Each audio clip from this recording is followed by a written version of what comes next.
Boa noite a todos, graça e paz. Quem está animado aqui essa noite? Final de ano chegando, coisas boas nos esperam, amém?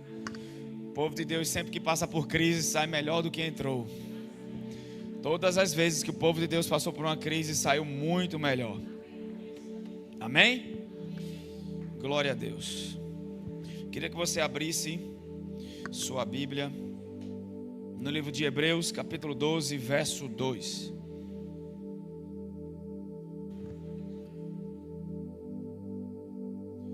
Eu ia pregar hoje sobre o poder do perdão. Você tem falado no meu coração que muitas pessoas acham que falar do perdão, do nosso perdão de pecados é algo básico, mas não é. Toda a nossa caminhada está ligada a entender, porque às vezes a gente até aprecia, sabe, mas não tem revelação e crê corretamente no poder do perdão de pecados. Quantos todos os dias declaram: eu sou a justiça de Deus em Cristo? Muitos de nós se identificam com o sentimento, com o comportamento, com os seus erros. Então às vezes nossos sentimentos podem flutuar, eles vão mudar, variar, mas a nossa posição em Cristo não muda.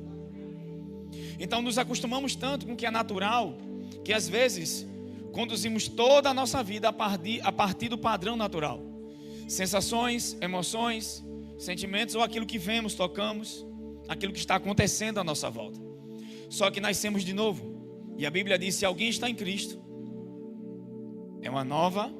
Eu gosto da versão que diz: e eis que se fez uma nova realidade de vida. Diga: eu tenho uma nova realidade de vida.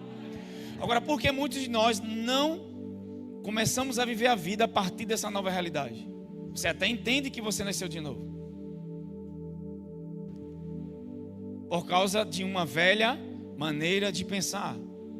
Quando a Bíblia muitas vezes fala carne, é o nosso lado que ainda está propício ao pecado, a pecar, não pecado, porque existe a questão do pecado ligado a duas áreas: pecado como estado e ações do pecado.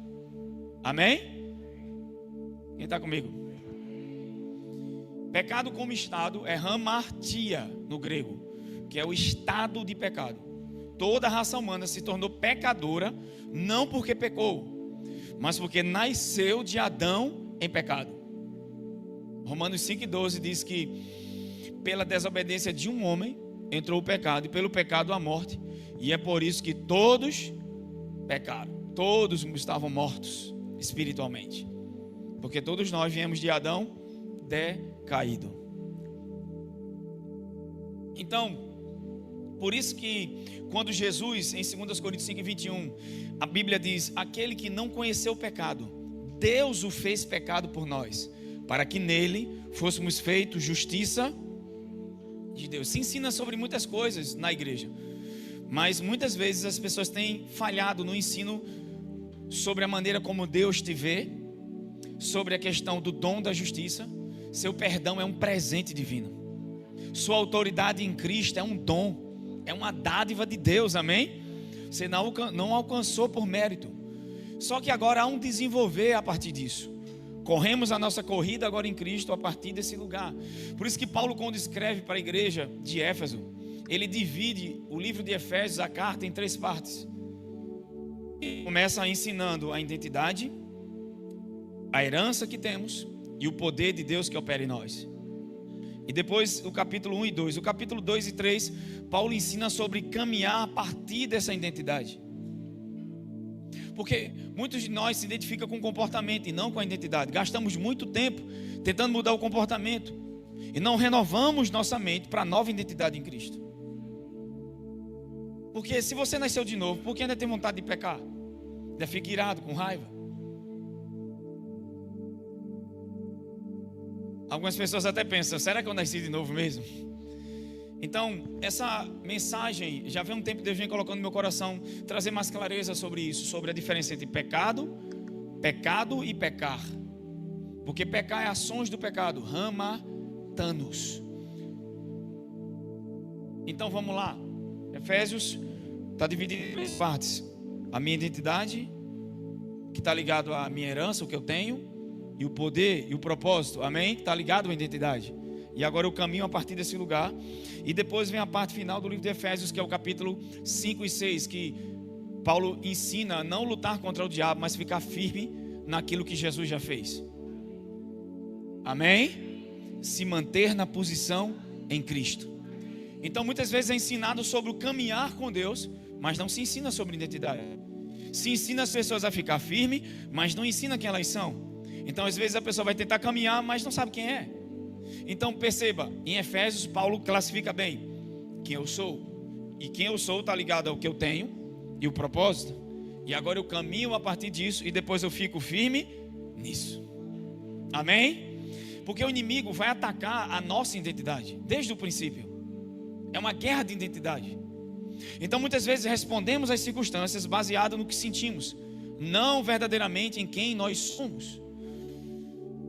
Eu ia entrar um pouco sobre o poder do perdão, mas algo me veio ao coração. Hebreus 12, 2, vamos lá. Vou falar hoje sobre o poder de olhar para Jesus. O ponto essencial da fé está ligado a esse versículo. Olhando firmemente para o autor e consumador da nossa, ele é o autor e o que começa e o que termina. Jesus, o qual por causa do júbilo que lhe fora proposto, suportou. Ele passou um momento muito difícil, mas suportou porque viu o resultado final. Quando você estiver passando por algo difícil, não foca no que está passando, foca no resultado final. Uma mulher, antes de dar à luz um filho, ela vai passar pelo princípio das dores. As dores só indicam que algo muito grande está nascendo. Toda vez que você está crescendo, você vai passar pelo desconforto.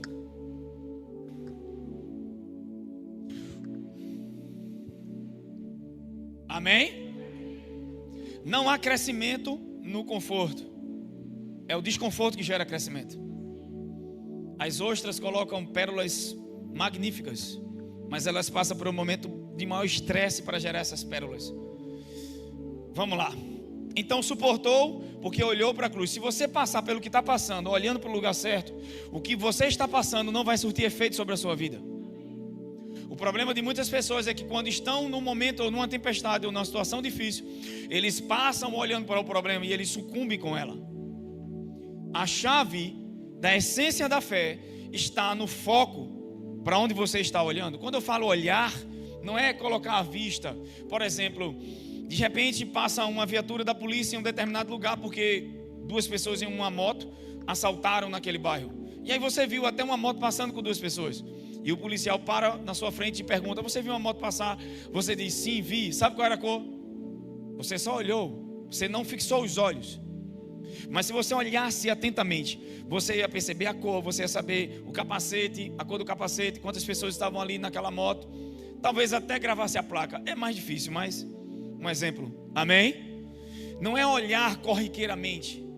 Porque sabe, todos os dias a gente tem uma galeria de arte da criatividade divina, mas nos contentamos em olhar para o carpete.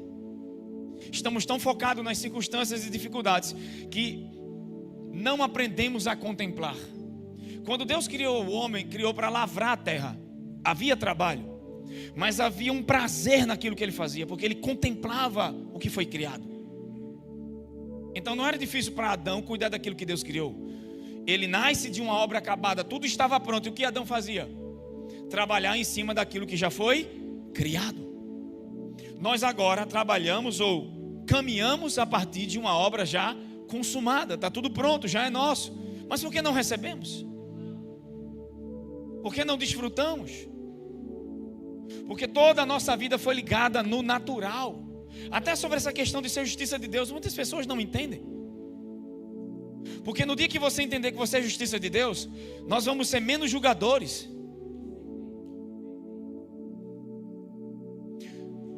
Vamos tirar as lentes da crítica e colocar as lentes do amor. E colocar a lente do amor não é aceitar todo tipo de comportamento, mas é olhar para as pessoas da maneira que Deus olha. Amém? Quem está entendendo isso?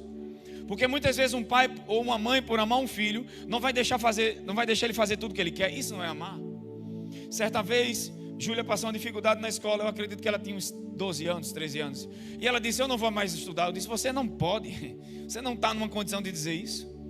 Você só tem 12 anos. E você tem pai e mãe que te amam. E por lhe amar, parece ser algo ruim para você, mas é algo bom. Hoje ela entende. Amém? Imagina naquela época: minha filha, eu te amo tanto que eu vou deixar. Não, o amor não faz isso. Quem está entendendo?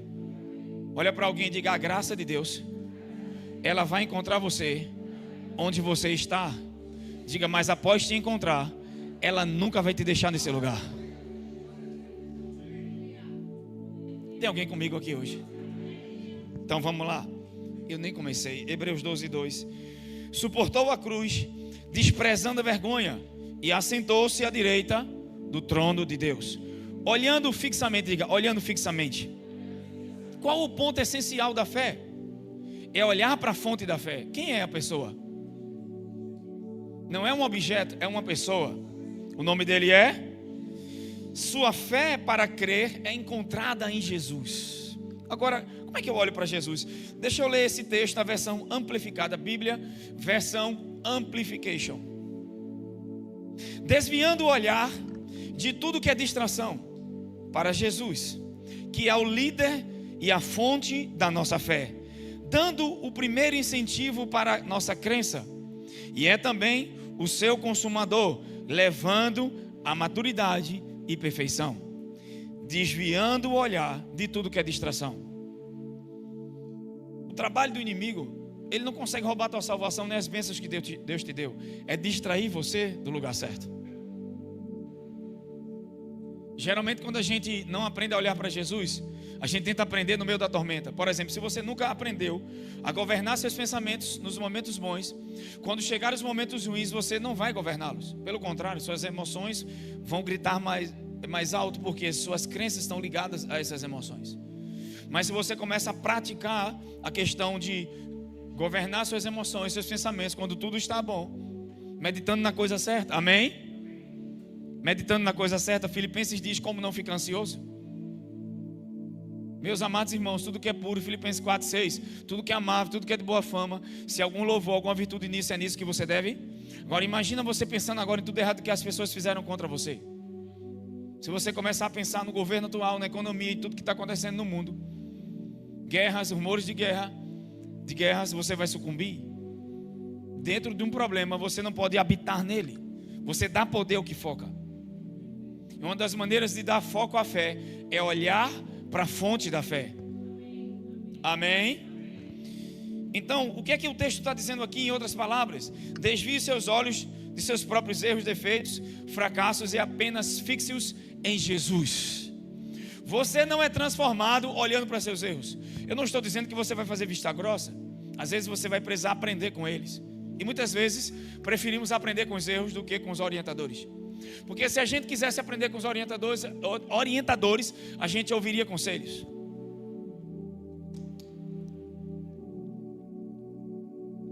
Mas muitos de nós não queremos conselhos. É melhor quebrar a cara para aprender, né? Só que quando você olha para Jesus, você recebe fé e descanso para o seu coração. Amém? Vamos ver como é que isso funciona na prática. Só há uma fonte de transformação, um modelo de humanidade, é Cristo Jesus. Todos os homens falharam. Quando Deus deu um ambiente do Éden, eles pecaram. Quando Deus deu a aliança noética, eles falharam. Quando Deus deu a aliança abraâmica, eles falharam. Quando Deus deu a aliança mosaica, eles falharam. E quando o homem chegou ao fim de si mesmo, aí Deus agora deu graça, deu Jesus. Números capítulo 21, verso 6. Vamos ver um exemplo na prática. Quando você olha para Jesus, você recebe vida. Sabe, aqui já tem uma chave muito importante. Eu dou poder àquilo que eu foco. Algumas batalhas da nossa vida, a gente não era nem para batalhar, a gente era para ignorar. Você não vai, sabe, tem pessoas que você não pode dar atenção, tem guerras que você não pode dar atenção, tem coisas que você não pode dar atenção e só vai roubar a tua fé do lugar certo. Amém? Eu já disse isso uma vez, quando Davi enfrentou Golias, a Bíblia diz que Eliabe ele chamou de presunçoso, xingou ele e a Bíblia diz que Davi virou as costas para Eliabe. Se Davi lutasse com Eliabe, não lutaria com Golias. Tem coisas que vêm só para te distrair. Então foca. Amém? Números 21:6. Então o Senhor enviou contra, sabe, aqui fala o Senhor enviou contra. O Velho Testamento, na língua portuguesa, não existe o tempo permissivo, existe o tempo causal. Então o verbo está no tempo causal, por causa do hebraico. Muitas versões do hebraico para o português, quando mudam, eles têm que se adaptar à nossa linguística, à nossa classe gramatical. Quem está entendendo isso? Então parece que você lendo o texto, é o Senhor que está causando algo. Diga: Deus é bom. Deus não causa doenças, Deus não faz mal para ninguém. Sim, mas é aquele texto de Isaías 45, que diz que eu faço bem, eu faço mal, eu crio a luz, eu crio as trevas. O texto no original não está dessa forma, está eu permito. E permitir não significa dizer que é a vontade de Deus. Imagina que Deus criou a lei da gravidade. Tem alguém comigo? E você sabe que a lei da gravidade, você subir num poste ou em cima agora desse telhado e pular, vai cair, pode quebrar as pernas e até morrer. É ou não é? E aí você sobe e pula. Pastor Will pode tentar isso quando terminar o culto. Melissa embaixo olhando para ele e ele pula para ela segurar ele. E ele decide por conta própria pular. Deus permitiu, sim ou não? Sim ou não, gente? Mas era a vontade dele? Porque ele criou a lei da gravidade. Existem algumas coisas que estão acontecendo, mas permissão não significa ser a vontade daquela pessoa. Por lei, uma criança ou um jovem, quando se tornar maior de idade, ele pode sair de casa, sim ou não? Sim. E seu pai e sua mãe não quer que ele saia, mas ele decide, igual o jovem, o filho pródigo, ele decidiu ir embora, e o pai não poderia segurá-lo. Quem está comigo? Por lei, ele tem livre, espontâneo direito de ir, mas o pai queria que ele fosse? Não. Então o Senhor enviou contra o povo serpentes peçonhentas, cuja mordedura queimava como brasa viva, e muitos foram os que morreram envenenados entre o povo de Israel. Um outro ponto essencial aqui nesse texto: você precisa entender o contexto. Toda vez que lê a Bíblia, você precisa entender o texto e o contexto, o que está por trás da história. Que aliança é essa? Êxodo 19, Deus tira o povo do Egito debaixo da aliança abraâmica, até chegar em Êxodo 19. Quando chega Êxodo 19, a Bíblia diz que a aliança mudou. E quando a aliança muda, tudo muda. Perceba, eles murmuravam, chegaram diante do mar, murmuraram, atravessaram o mar. Quantos dias passou aquele milagre na mente do povo? 3 dias. Depois de 3 dias chegaram em Mara, as águas eram amargas, murmuraram contra a água.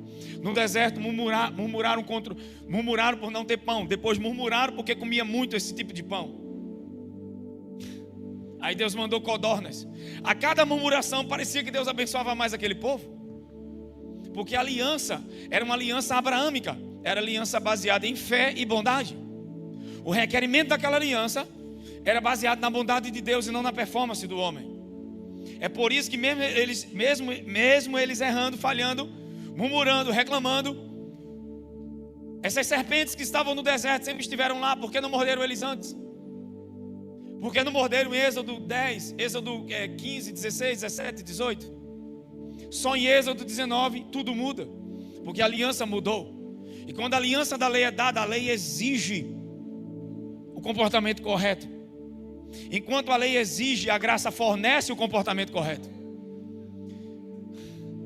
A lei exige, a graça dá. Quem está entendendo isso? Aquilo que a lei exigia, Deus agora em Cristo capacitou você a viver. Então, quando eles murmuram, não tem proteção divina sobre eles, e as serpentes começam a mordê-los. Olha a estratégia da parte de Deus. Verso 7: o povo se reuniu e correu para Moisés, suplicando. Aqui a aliança já era mosaica. Então a proteção do Senhor foi retirada, porque a lei, a aliança mosaica, estava baseada na performance deles. Se vocês forem fiéis, eu sou fiel. Se vocês forem bons, eu serei bom. Primeiro, a condição dessa aliança era baseada no que eles fariam primeiro. Por isso que Deuteronômio 28, requerimento para a bênção e para a maldição. Você vai ver, se vocês ouvirem e me obedecerem, eu vou exaltar vocês sobre todas as nações da terra. E aí ele começa a mostrar os frutos dessa obediência. Bendito vai ser vocês no campo, bendito na cidade, bendito em casa, bendito ao entrar, bendito ao sair, bendito o fruto das mãos, bendito o fruto dos ventres. bendito o teu cesto, o teu trabalho. E ele começa a mostrar todas as bênçãos. Quando chega no verso 15 de Deuteronômio 28, ele diz: também se vocês não ouvirem e não obedecerem, virão sobre ti essas maldições e acompanharão. E aí ele lista uma série de maldições que engloba 3 áreas. A maldição da lei, que é miséria, enfermidade e morte. E a enfermidade ali, ele fala até de doenças que nem estão no livro, e a gente está vendo hoje. Doenças terríveis sobre a humanidade que o ser humano jamais imaginou que existiriam. E aí, uma maldição é lançada. Se obedecer, vai dar tudo certo. Se não obedecer, o que aconteceria? Só que Deus sabia que a lei não foi dada para transformar o ser humano. Mas o homem, por soberba de coração, disse para Deus em Êxodo 19: o que você pedir para a gente fazer, nós faremos. Ou seja, Deus chama Moisés e diz: suba o monte, quero falar com o meu povo. O povo disse: não, Moisés, temos medo da montanha. Vozes, trovões, relâmpagos, é melhor você ir falar com o Senhor. E diga uma coisa para Deus: o que Ele pedir para fazer, nós faremos. Aí eles caíram. Eles disseram: nós não queremos viver uma aliança com Ele baseada em sua bondade. É como hoje, você prefere ser abençoado pela obediência de Jesus ou pela sua?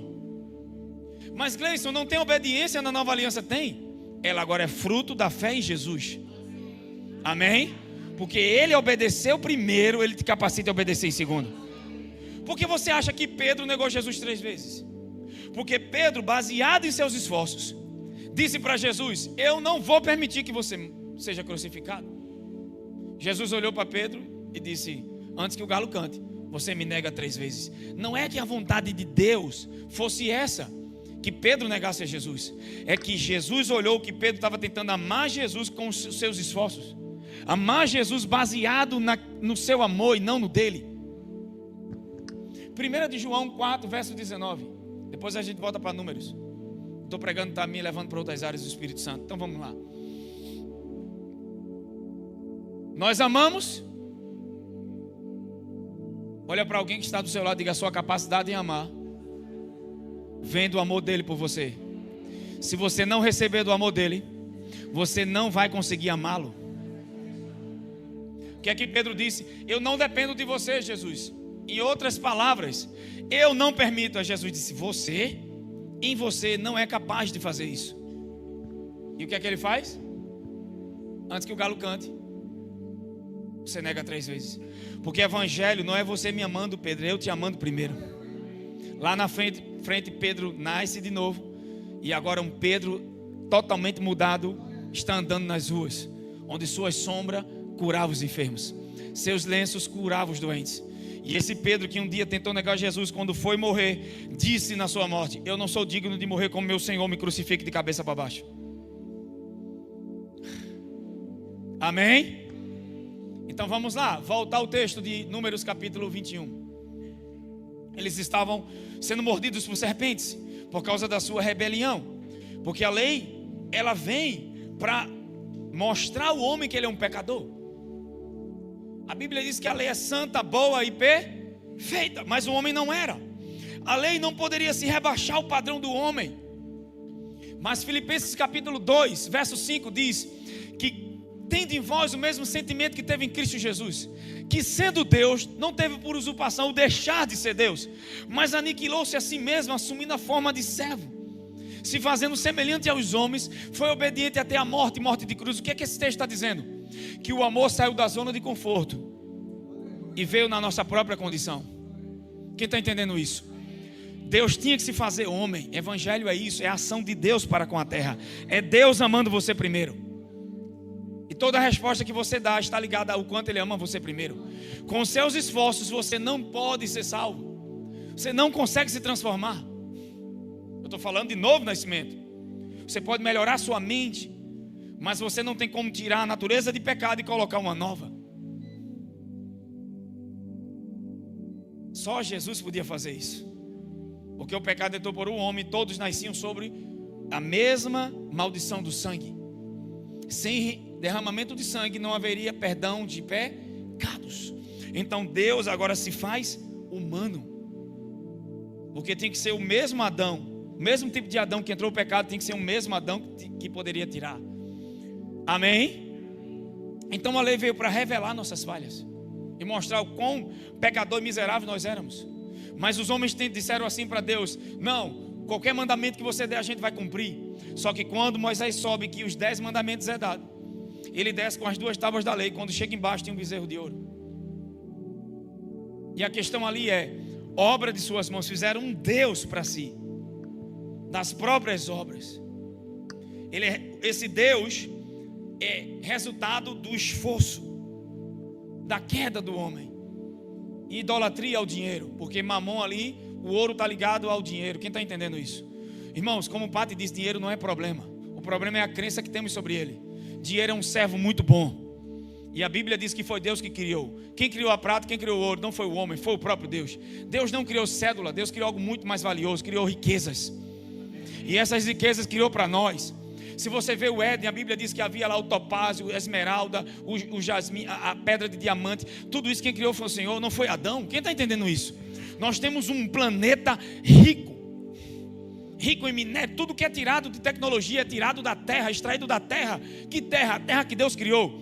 Agora, a ganância, o orgulho, a soberba, aquilo que fez o homem cair, o resultado da queda está fazendo o homem destruir. Por isso que tem um buraco enorme na camada de ozônio e está tendo tanto desmatamento, geleira e o aquecimento global, por causa de uma coisa: o homem decaiu do plano original de Deus. Ele saiu do amor, da essência da sua origem.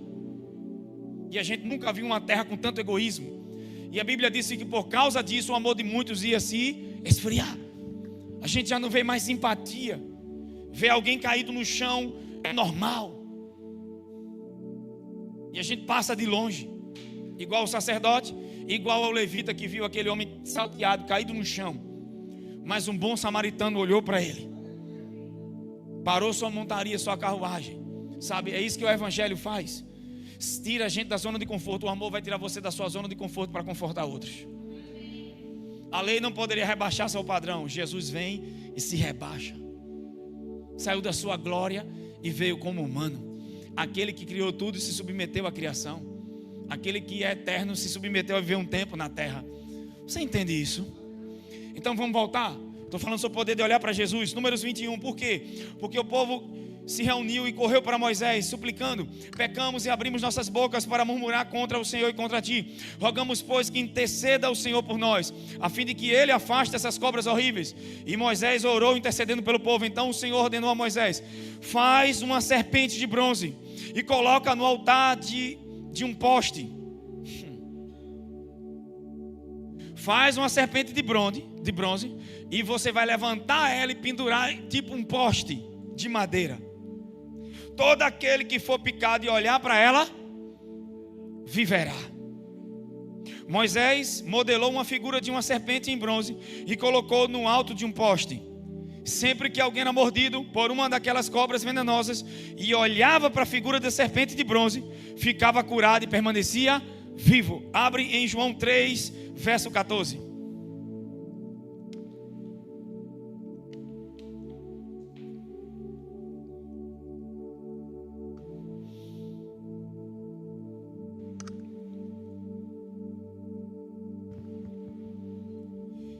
Olha o que Jesus está dizendo a Nicodemos: assim como Moisés levantou a serpente no deserto, desse mesmo modo é necessário que o Filho do Homem seja o quê?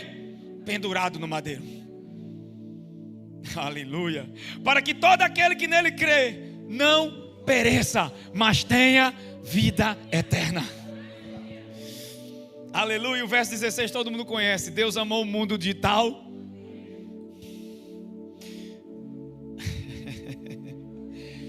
Qual a chave da fé? Diga: olhar para Jesus. Qual o segredo? Só olhar para Ele. Então vamos ver como é que... Mas isso é impraticável. Como é que olhar para Jesus vai fazer aumentar a fé? Como é que eu pratico isso? Pergunte para Pedro. A Bíblia diz que ele estava caminhando sobre as águas, olhando para Jesus. Tirou os olhos e começou a afundar. Olha, Jesus pode estar ligado à meditação, aquilo que eu foco. Amém?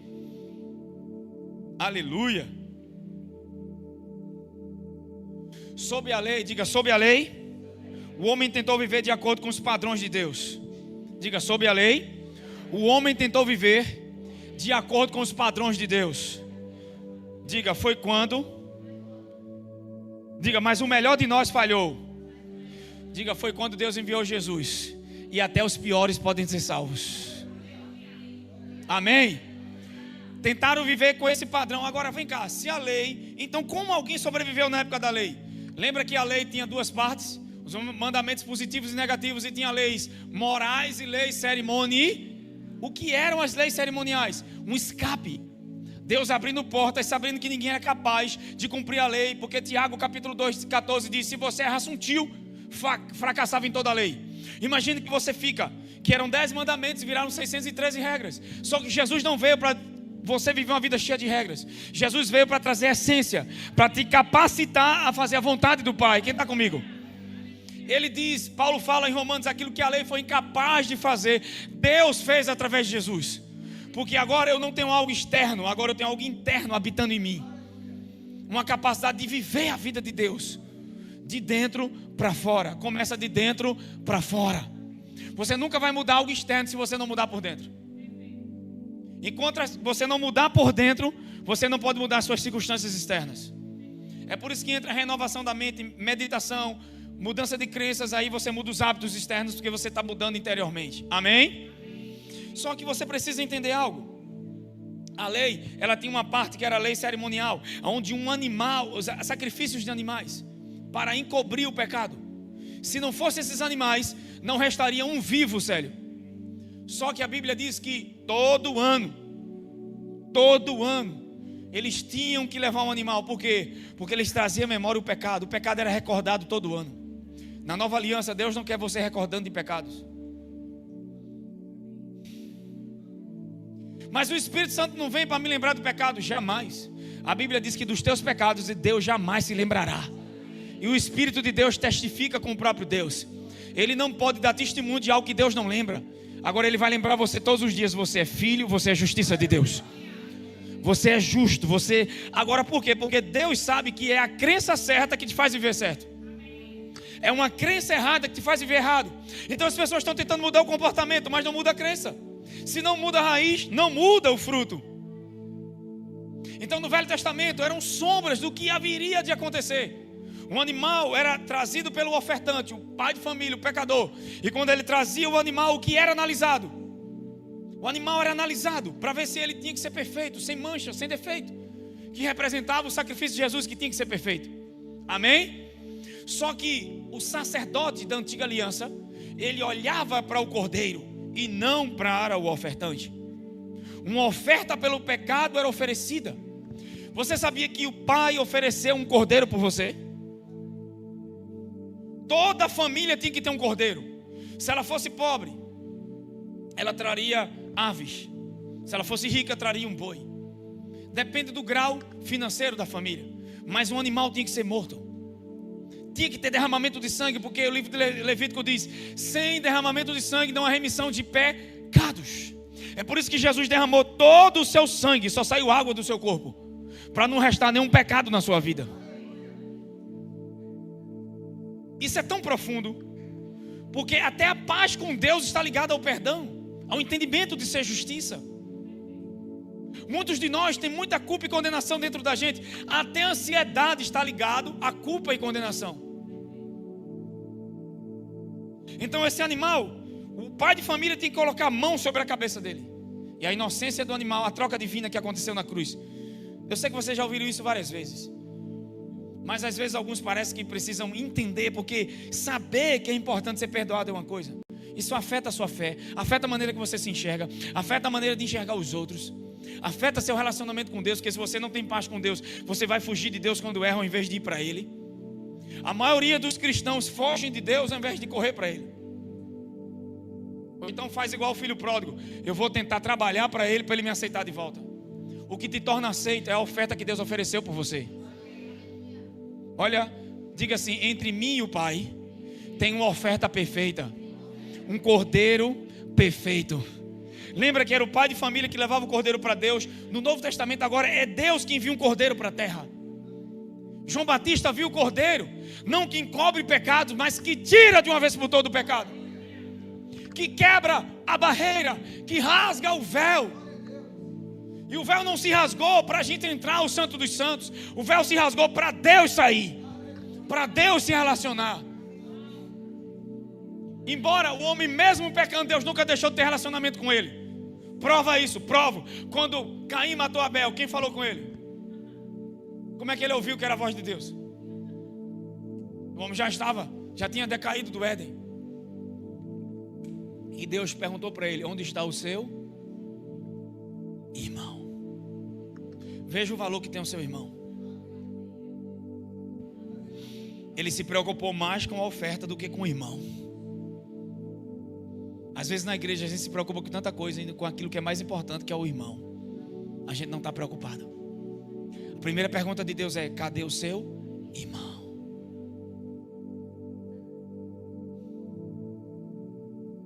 E por que a oferta de Caim não é aceita? Alguns dizem é por causa do coração, não. Porque é o que ele trabalhou para oferecer. Justiça própria. Abel ofereceu daquilo que não se pode trabalhar. Um cordeiro ele não tem como criar. É Deus que cria o cordeiro. E ele é um símbolo de Jesus. A oferta dele é aceita. Você não tem como por suas obras tentar agradar a Deus. Agora quer agradar a Deus? Aceita a obra que ele fez por você.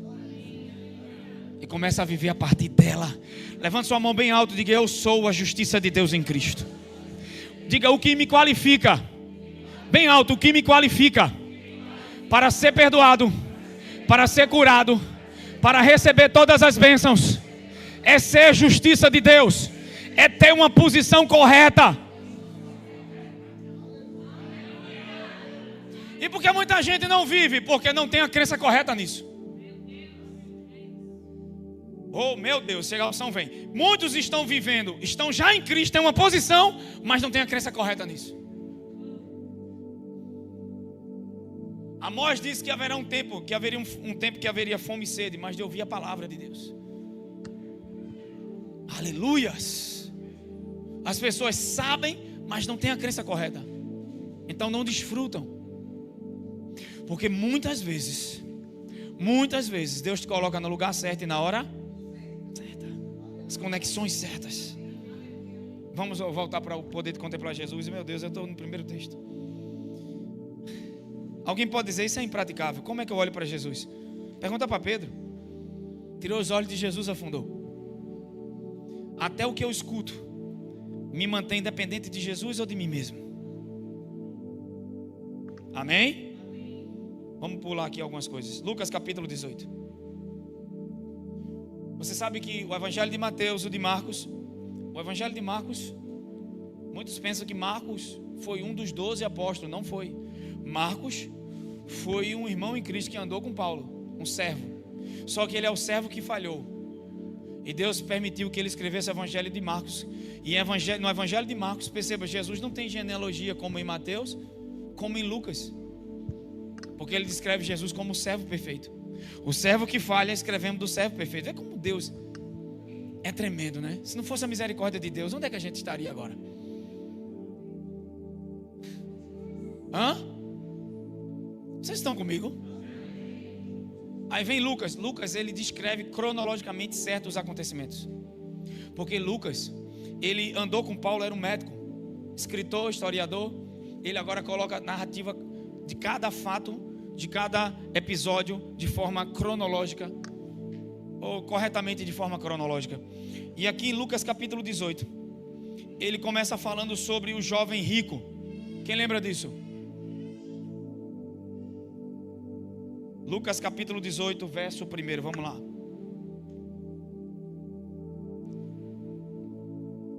Então na lei mosaica, se não houvesse os sacrifícios, não restaria um lá, mas havia um sangue de um animal que apontava para o que Jesus fez, que cobria os pecados. Imagina o sangue de Jesus. Por isso que no escritor de Hebreus Jesus disse: vocês consideram o sangue de bodes e de touros mais valioso que o sangue do cordeiro perfeito. Porque se eles tinham fé no animal que era morto, imagina no que Jesus fez. Tem gente que tem mais fé no que faz para Jesus do que naquilo que Jesus fez por você. Se você cresce no que Jesus fez por você, sua crença era diferente com relação ao perdão. Tem alguém comigo? O Senhor me disse esses dias: volta a ensinar sobre o perdão. Porque passa um tempo, isso afeta a fé, isso afeta a maneira de crer. Porque muitas vezes se veem culpados. E aí vem ansiedade, medo, culpa e fogem de Deus. E Paulo fala das bem-aventuranças em Romanos 4, quando Davi citou Romanos 4, verso 13. Isso é forte. Deixa eu pegar aqui, Lucas. Vou achar agora. Tem alguém comigo?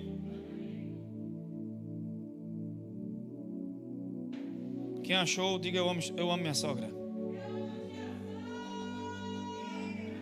Tá. Essa daí, gente. Essa também viu o tamanho de Non? Só podia amar a sogra desse jeito. O braço de Non é da grossura das minhas duas pernas, gente.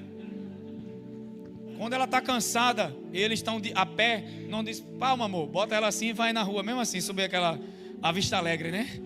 Já com ela assim, ó.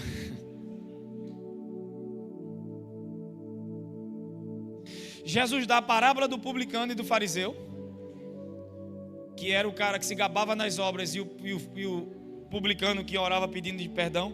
E ele dá agora, verso 18, o jovem rico.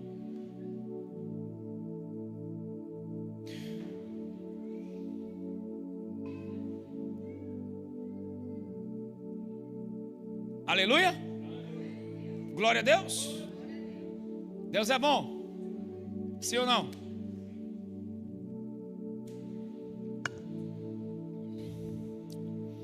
Certo homem de posição perguntou-lhe: bom mestre, que farei eu para herdar a vida? Respondeu Jesus: por que me chamas de bom? Ninguém é bom senão que é Deus.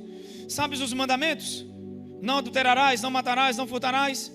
Por que Jesus dá os mandamentos para ele? Porque ele pergunta para Jesus: o que eu devo fazer? Sempre que a lei mosaica entra em cena, ela mostra o que você deve fazer.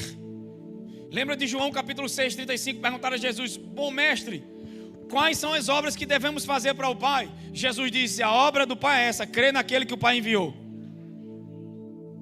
Antes de fazer qualquer coisa para Deus, Jesus está dizendo: você começa crendo em Jesus. Você é salvo crendo em Jesus, você amadurece crendo em Jesus, você vive pela fé crendo em Jesus. Não é crer nas suas obras para se aperfeiçoar, é crer na obra de Jesus que te aperfeiçoou. Diga: eu tenho uma posição de justiça. Diga: isso me qualifica? Porque muitos não estão herdando, se contentam com o que tem e não com o melhor. Se Paulo diz que todas as promessas de Deus têm um sim e tem o amém. Só tem uma promessa que você ainda não pode viver: é do corpo de glória. Ninguém vai perder os cabelos com esse corpo de glória. Não vai ter um careca, sério. E ninguém sabe o dia, vai ser quando Jesus raiar nas nuvens, amém? Tribulacionista, não tribulacionista, seja o que você crê, mas Jesus vai voltar. Aleluia, amém? Uma coisa é certa, ele vai voltar. Só que eu preciso entender algo.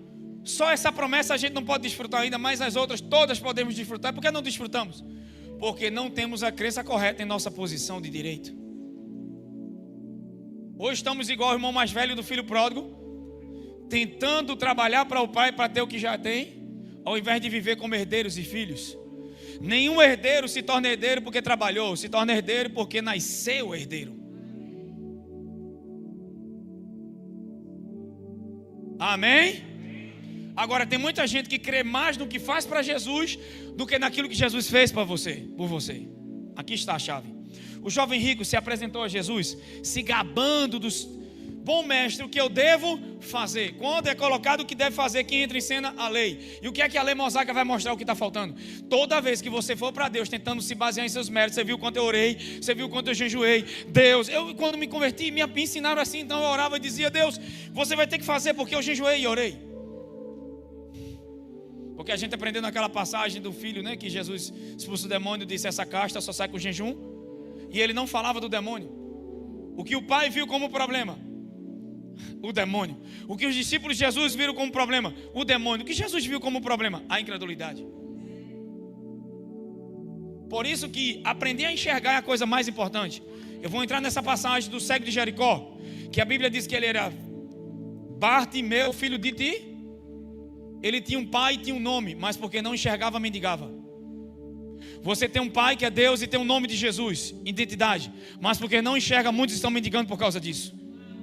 Mendigando o amor de outras pessoas, mendigando coisas que já são suas, tentando trabalhar para receber o que já é seu, ao invés de receber e trabalhar a partir do que já é seu. Tem alguém comigo aqui? Você pode ter um pai, ter um nome, mas por não enxergar, está mendigando. A coisa mais importante é aprender a enxergar.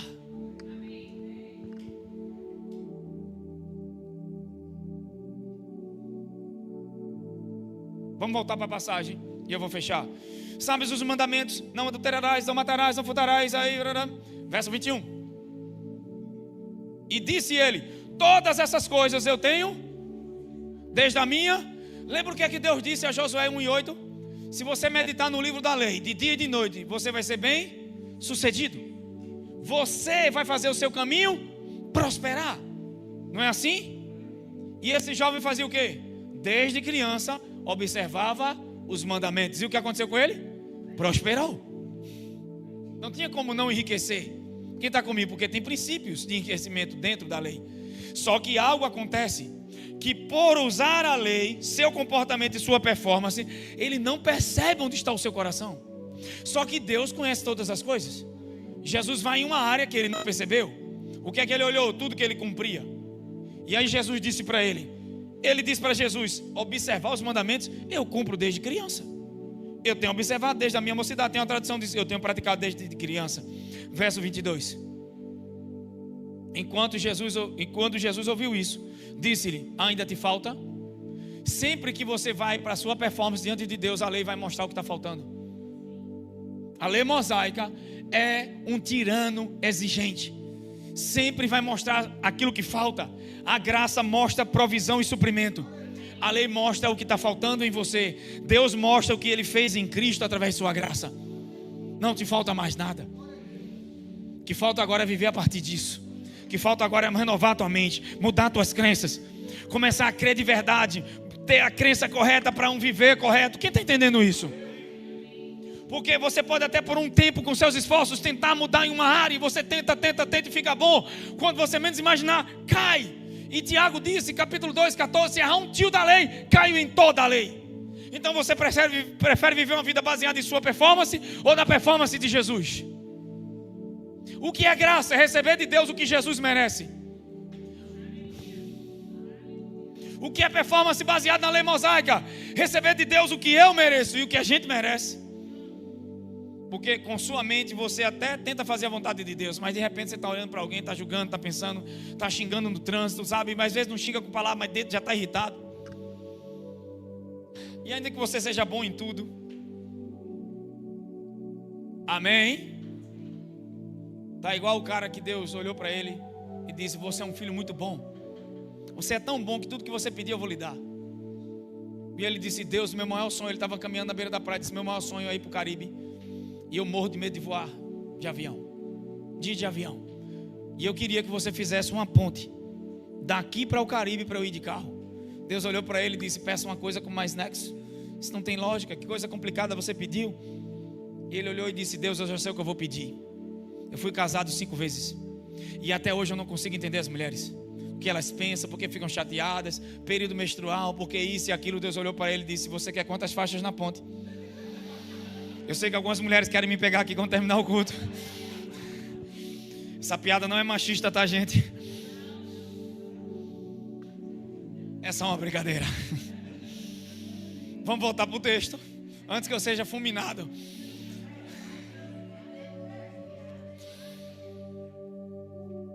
E quando Jesus ouviu isso, disse-lhe: ainda te falta uma?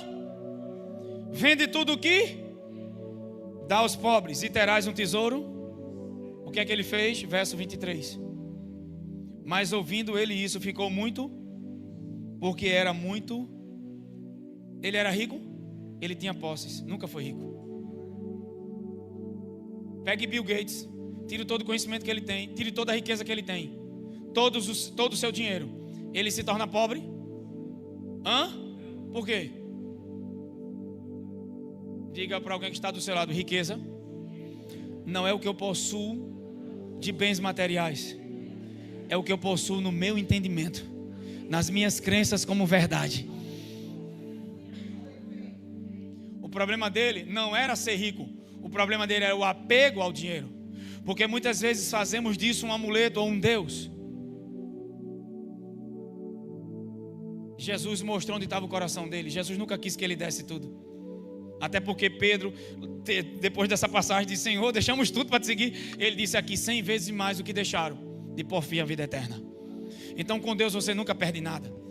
Porque tem gente que pensa nessa passagem e diz: eu vou deixar tudo abandonado. Deus não quer você pobre, amém? Deus quer você com a mentalidade próspera, para viver bem e ajudar as pessoas a viverem bem. Porque Deus é extremamente rico. Foi Ele que deu sabedoria a Salomão e ele se tornou o homem mais rico do planeta Terra. Até hoje, ninguém nunca teve a riqueza que Salomão teve. Só o templo de Salomão é avaliado em mais de 100 bilhões de dólares. Você tem noção do que é isso?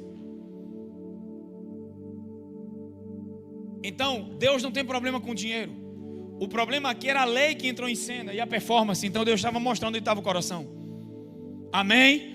Nós não sabemos, é por isso que entra. Lembra que eu falei da passagem do homem que tinha um filho que era endemoniado, que levou para Jesus e eles não conseguiram expulsar. Os discípulos de Jesus não conseguiram expulsar.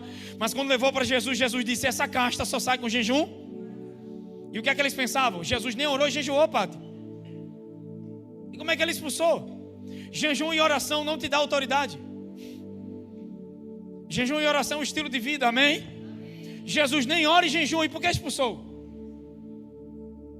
O jejum fala mais da tua fome e de tua sede pelas coisas celestiais. Porque o problema era a incredulidade. E ao jejuar e orar, o coração é exposto. Na comunhão com Deus, você vai perceber áreas que te prendem. Deus vai quebrá-las na presença dEle. Quando você contempla Jesus, você nunca vai ser transformado olhando para os seus erros. Você é transformado olhando para a sua fonte verdadeira de identidade, que é Cristo Jesus. E Ele não te expõe para te matar. Ele te expõe para te transformar. Amém? Porque aquela mulher no poço, a Bíblia diz em João capítulo 4. João capítulo 3 é o encontro de Jesus com Nicodemos. João capítulo 4 é o encontro de Jesus em Samaria. A Bíblia diz em João capítulo 4: necessário fora passar por Samaria. E aí Jesus está com sede e vai para um poço e manda os seus discípulos ir para a cidade comprar comida. E ele fica a sós. E de repente, de meio-dia, chega uma mulher. E essa mulher, quando vai para o poço, Jesus olha para ela e fala com ela. E diz: me dá um pouco de água. E ela diz o quê? Como pode? Tu judeu falando com a samaritana. A gente não tem dimensão disso, mas há muros invisíveis, fazendo distinção e separação das pessoas. Havia um muro de divisão. Judeu, quando via samaritano, cuspia no chão. Por quê? Porque anos lá atrás, na época de Zacarias, quando o povo de Deus tentou restaurar o templo, os samaritanos viraram uma montanha de empecilho na vida deles. E por causa disso, houve uma rixa e uma separação, que levou de forma cultural milhares de anos de separação. E agora Jesus chega numa cidade onde judeu não se relacionava com samaritano e vice-versa. Se um judeu visse um samaritano, ele passava de longe. Mas necessária fora passar por Samaria.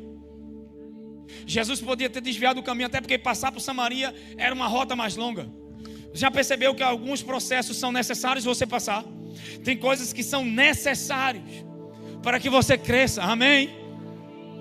Quem está comigo? Só que em Samaria, ele encontra essa mulher e olhou para ela e disse: me dá água. Ela disse: como que você judeu fala com a mulher samaritana, com alguém que é samaritana? Porque ela vai de meio-dia, porque ela tinha vergonha. Ela vai de meio-dia porque essa mulher era uma pecadora, uma adúltera. Então ela foi se escondendo. É uma hora que as pessoas não querem, o sol está muito quente. E Jesus, aquele que encontrava multidões, fica sozinho para encontrar uma só mulher. Deus, quando você diz Deus amou o mundo de tal maneira, você pensa nesse amor de forma plural. Mas Deus também te ama de forma singular. Deus sabe o que você está passando e vivendo, e Ele está aqui para te dizer: eu te amo e quero cuidar disso para você. Deus quer que você aprenda a ir para Ele. Ele não te desamparou, te deixou. Tudo que Ele quer que você vá a Ele. Ele te ama. Porque parece que Deus só ama os bons. Não. Romanos 5:8 diz que Ele nos amou ainda quando éramos pecadores. E agora que somos filhos? Meu Deus. Você imagina, sabe, eu vivia fazendo um monte de coisa errada no mundo e agora me converti, não posso errar. É isso que a religião diz. Pelo contrário, Ele te amou e você não fez nada de certo para Ele te amar. Você nunca o encontrou, foi Ele que te encontrou primeiro. Tem gente que diz: eu estava perdido, mas encontrei Jesus. Não, foi Jesus que te encontrou. Amém? Aquela mulher no poço, Jesus olha para ela e diz: ei, mulher, da água, aí diz para ela: da água que eu lhe der, dentro de você vai se fazer uma fonte que jorra para a vida eterna.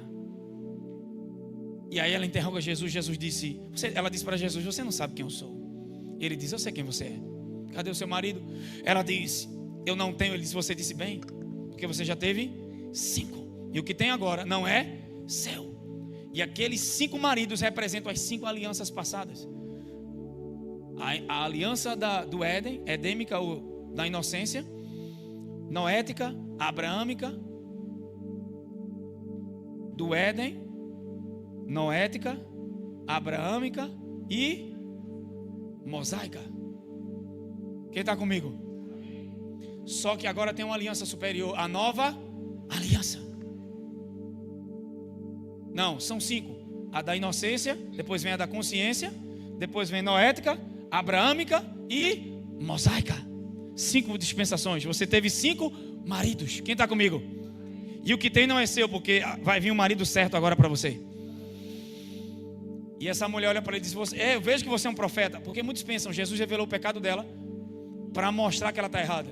Não, Jesus não revela o pecado dela para mostrar que ela está errada. Jesus revela o pecado dela para ela saber o quanto que ela é amada. Porque você nunca vai saber o quanto que é amado se você finge ser quem não é.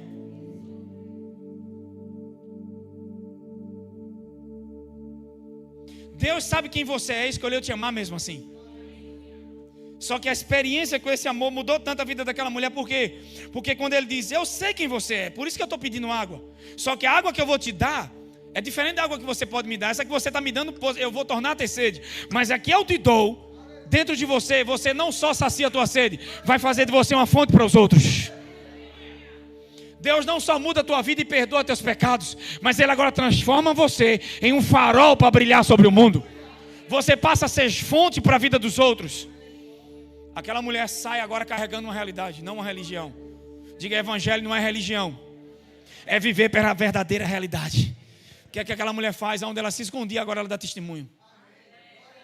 Ela chega para a cidade e diz: encontramos aquele que a Bíblia, que os profetas falavam. Quem é esse? Alguém que tem vergonha agora se expondo. Percebeu que o evangelho vai mudar todas as suas crenças? Se você era tímido, vai ficar corajoso. Quem está entendendo isso? Porque aonde abundou o pecado, vai superabundar. Deus vai fazer o inverso agora. Todas as áreas que um dia você foi preso pelo diabo e pelo pecado, em Cristo agora Deus vai te usar para libertar os outros. Se você foi alguém que viveu quebrado, agora você vai ser fonte financeira para os outros. A área que você foi mais atacado é a área que Deus vai te usar. Por quê? Porque Ele quer provar para o diabo que a graça é suficiente, que o poder dele é maior. Aonde abundou o pecado? Superabundou. O que é que significa abundou o pecado? É perispal, uma medida de graça que se mede. Mas aonde abundou? Superabundar, e aí hiperperispal, que significa uma graça que não dá para medir e conter. Quem está pronto para ter experiências sobrenaturais? Quem está pronto para ver a graça de Deus entrar em áreas da sua vida? Jesus mostrou o jovem rico que não recebeu graça. Por quê? Porque estava preso nas riquezas. Ele deu mandamentos no mesmo capítulo. Pula um capítulo, ele encontra Zaqueu, publicano e cobrador de imposto. Zaqueu é igual a Poninho, ele era baixo de estatura,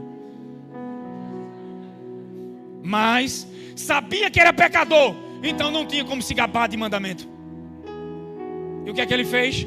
Subiu numa árvore para olhar para Jesus. A chave está em olhar para Jesus. Um olhar para Jesus e a depressão vai embora. E o medo é dissipado como manteiga na frigideira debaixo do fogo. Oh, Jesus. Zaqueu sabia que era pecador, não podia se gabar em si mesmo. Então ele sobe para ver Jesus. E Jesus entra em Jericó, cidade de maldição. Quando vai passando, que ele olha, para e diz: Zaqueu, desce depressa, porque hoje me convém repousar em sua casa. Zaqueu desce daquela árvore e vai à casa com Jesus. Quando Jesus está dentro da casa, o que acontece lá? Jesus não diz: ei, Zaqueu, você tem que pegar o seu dinheiro que você roubou e devolver para os pobres. Você está errado nisso.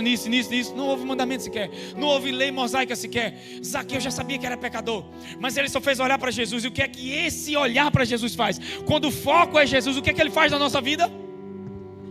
Zaqueu, de repente, sem nenhum mandamento, sem Jesus pedir, se levanta por vontade própria e diz para Jesus assim: Senhor, a partir de hoje, metade dos meus bens eu vou dar aos pobres, e de quem eu roubei eu vou dar 2 vezes mais do que eu roubei. A graça produz transformação interna. Pare de se gabar dos seus comportamentos. Deixe aquele que produz a graça em você produzir as mudanças duradouras, e você vai ver resultados extraordinários. Talvez você chegou até aqui hoje tentando, e quando você vê, você cai na mesma área. Mas que tal agora parar e dizer: Jesus, eu vou focar em você. Quando ele está na casa, ele produz o que é necessário. E ele, habitando naquele lugar, ele produziu o que era necessário. E Zaqueu, sem mandamento algum, foi transformado pela graça, por sua bondade e amor, porque ele parou para lhe socorrer. Ele tinha uma deficiência, e isso lhe qualificou, sua altura. Talvez o seu maior ponto para o seu milagre é a sua desqualificação. Sua necessidade é o que vai atrair o favor. Fica de pé em nome de Jesus. Queria chamar o grupo de música.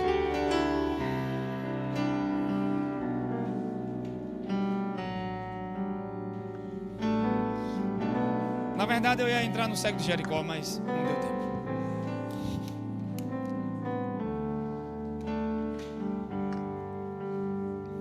Que tal você se livrar de si mesmo como aquela mulher e beber da água genuína?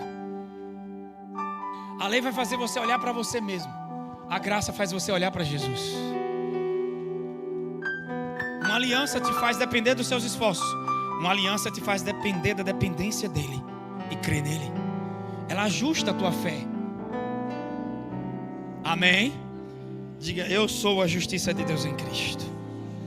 De novo: eu sou a justiça de Deus em Cristo. Zaqueu foi tão impactado pela graça e bondade de Deus, que ele disse de bom grado, sem ninguém mandar. Aleluia. Sem ninguém forçar. É uma transformação de Deus. É uma água que aquela mulher bebe, que muda a vida dela de dentro para fora.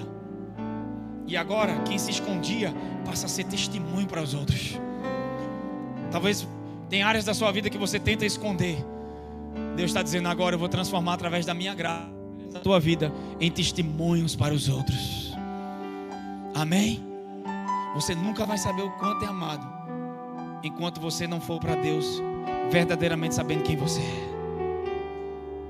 Por isso que no capítulo 18 tem a história do publicano e do fariseu. O fariseu orava olhando para si, e ele dizia para Deus: eu dou esmolas, eu dou o dízimo, eu oro 3 vezes por dia.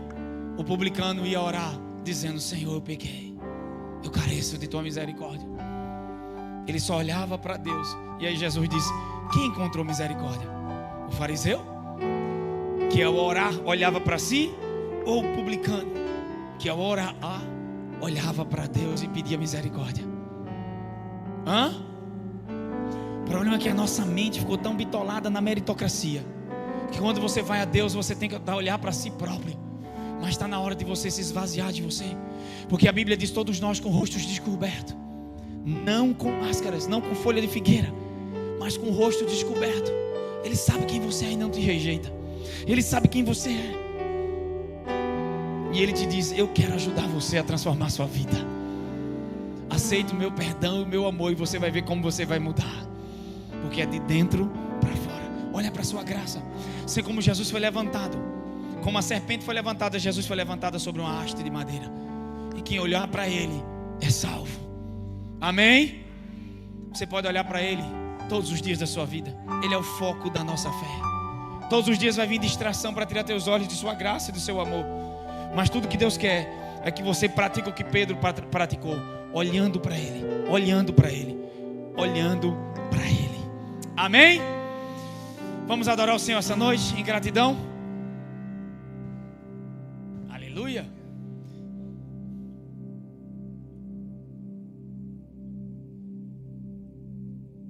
Vai dar certo. Já deu certo. Aleluia. Quem está animado aqui essa noite?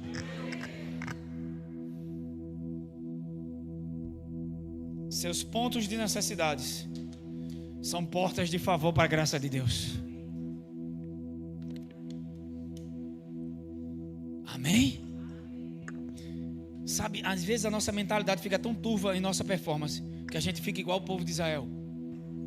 Que eles diziam, lá no Egito a gente comia peixe, carne. Eles nunca comeram peixe e carne. A sua percepção estava tão errada do passado que eles só sofreram comeram cebolas. O que você viveu não vai se comparar com o que vai viver nessa estação.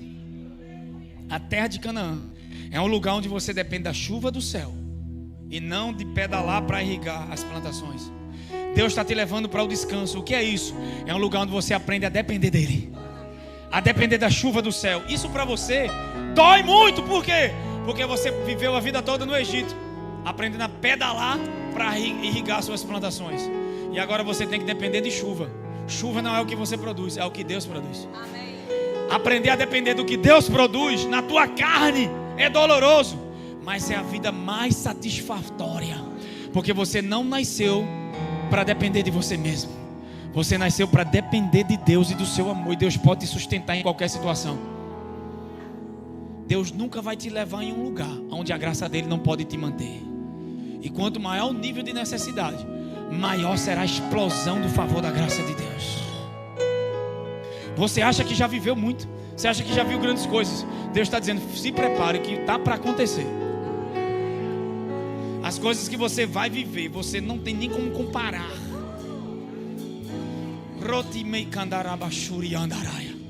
No lugar da tua antiga vergonha haverá dupla honra. Deus está te levando a lugares maiores, a níveis maiores, e você não percebeu que tudo que Ele está fazendo é mudar tuas crenças. Mudando crença, mudando ambiência, mudando mentalidade. Há um favor. A última transferência de riqueza da terra está acontecendo.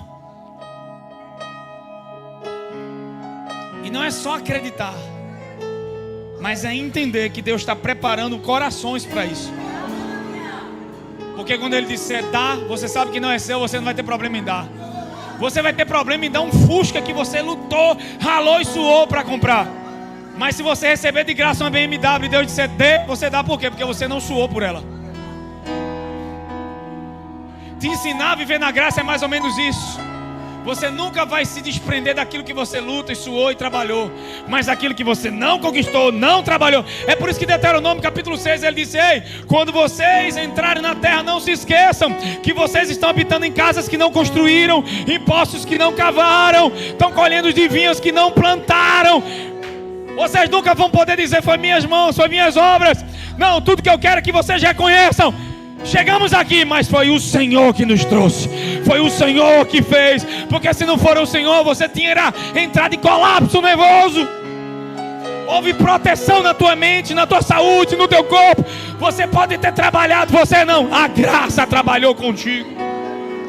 Ele está dizendo: não te esqueças que sou eu que te enriqueço, sou eu que te abençoo, sou eu que te faço prosperar.